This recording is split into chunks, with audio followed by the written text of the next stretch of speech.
A 2-year-old boy had been missing for 16 hours in the Arizona desert in temperatures dropping into the low 30s overnight in an area where a search helicopter had just spotted 2 mountain lions. 40 search and rescue workers were looking for him. None of them found him, but a dog found him. We're in Selamang, Arizona in April of 2025. Bowden Allen wandered off from his family's home sometime in the late afternoon. His father was up on the roof working on repairs. His mother was inside with Bowden's 1-year-old sibling, hands full, the way they always are with 2 kids under 3. Nobody saw him leave. No sound of the door, no warning, just an empty spot where a 2-year-old had been a few minutes earlier. If a story like this is worth your time, go ahead and subscribe now. It helps more than you think. Okay, here's how bad it actually got. Bowden was wearing a tank top and a pajama pant. That's it. He had no shoes, no jacket. The Yavapai County Sheriff's Office put out the report before 5 p.m. and within hours close to 40 search and rescue personnel, sheriff's deputies from 2 counties, and a Department of Public Safety helicopter crew were combing the area around Seligman, a town of fewer than 1,000 people surrounded by desert canyons and a threat cover.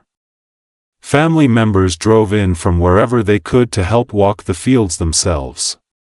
Flashlights in hand, cutting through the bush that all looked the same in the dark. So night fell, the search kept going. Flashlights bobbing across dark fields, radios crackling with updates that all said the same thing. Nothing yet.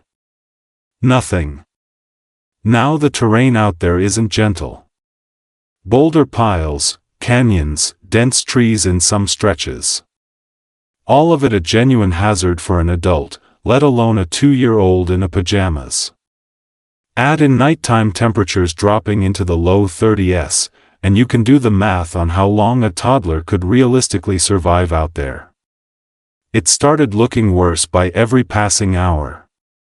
Search teams working through the night knew that Matt, too.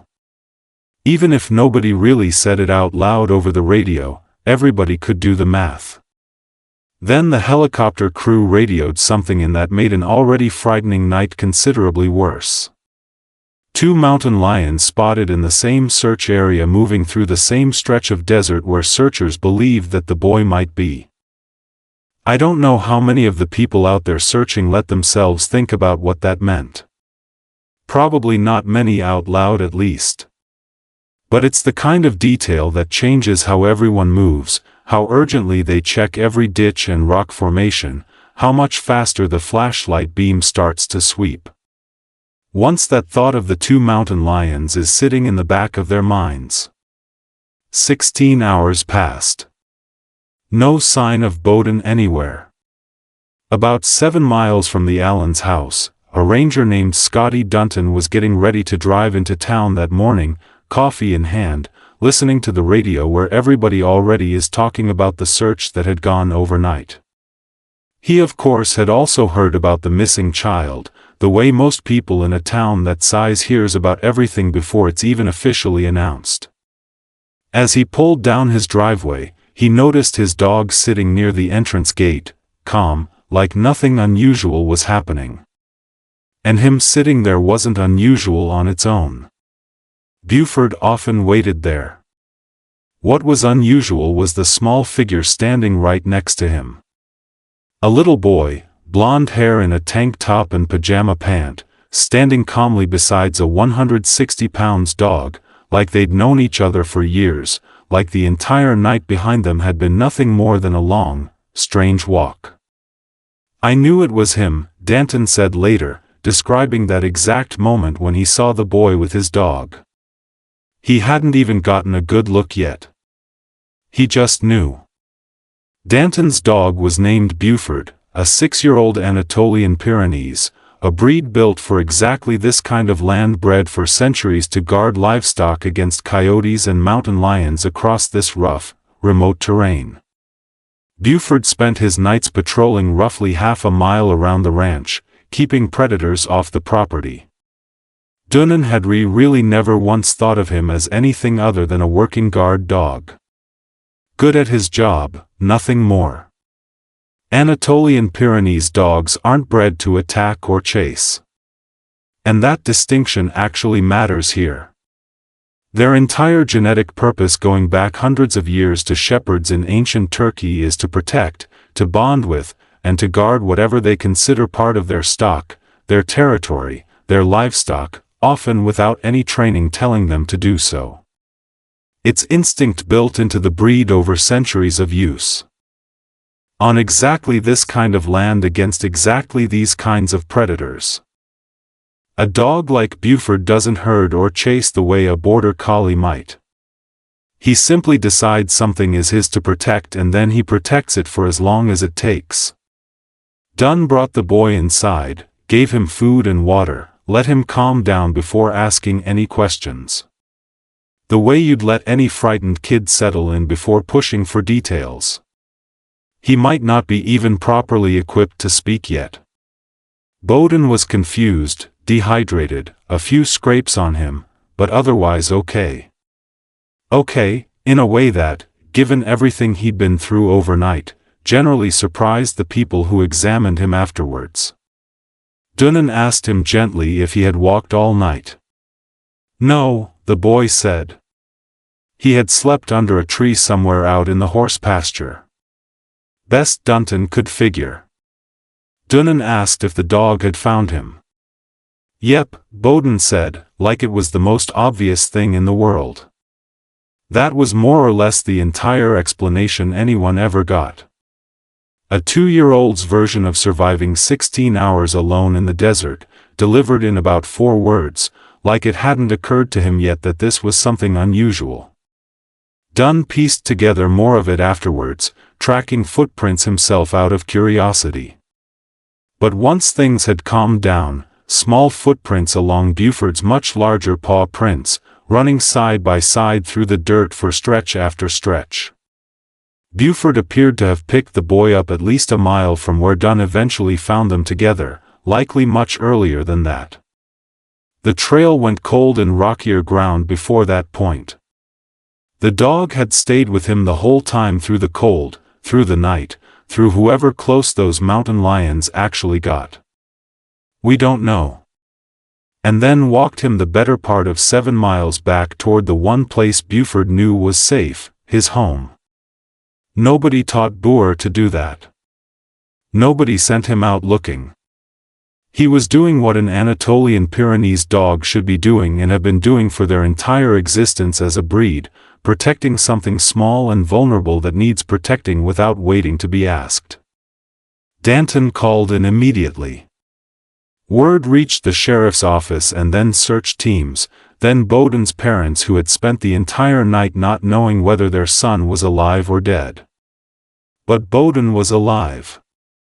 He was hungry, exhausted, scraped up from a night in rough terrain, but alive, and by every account from the people who examined him afterwards, in remarkably good shape given the circumstances. He had no sign of hypothermia, no serious injuries. He was just a very tired toddler who wanted food and his parents. Bowden's father, Corey, said afterwards that he felt like God had sent that dog to rescue his son. His exact words, not something softened from a headline. He wasn't a particularly religious man before that night by his own account. He didn't have another explanation that felt big enough for what had actually happened. His wife called it unreal, unbelievable, the kind of thing you don't fully process even after it's already over. Even standing there holding your son again. Buford, for his part, went back to being exactly what he'd always been, a guard dog. Sleeping through most of the day, patrolling at night, keeping coyotes off Dunton's land. The way Anatolian Pyrenees dogs have for centuries. That first night though, Dunnan gave him something a little different from his usual dinner. He had a 2B ribeye steak cooked and sat down before Buford because he had earned every bit of it. The gift started arriving at Dunton's door within days after that. Toys for Buford, treats for Buford, letters from strangers all over the world who had heard what his dog has done. Some of them addressed simply to Buford, Seligman, Arizona, as if the whole town would know where to deliver them. Now, luckily in this small town, everybody knew where to deliver all these presents. The county sheriff's office eventually made it official, naming Buford an honorary member of their search and rescue team, complete with his own vest presented at a small ceremony where Bowden himself got to see the dog that found him one more time. Nobody trained Buford for a night like that one. There was no command for it, no drill, nothing beyond centuries of breeding built around one single simple job. Watch over what's small and don't leave it behind. A police dog spends years learning specific tasks on command. Buford just woke up one night, found a 2-year-old alone in the desert, and did what generations of dogs like him have done for a shepherd, who needed exactly this. Long time before anybody thought to write down commands. This is just instinct. Buford, a 6-year-old Anatolian Pyres. Centuries of instinct behind that and one 2-year-old alive because of it. Makes you wonder what else is sitting inside these animals that we just never had a reason to see. It right below what you think Buford was actually feeling that night. Subscribe if this one got to you. Thanks for listening and see you in the next one.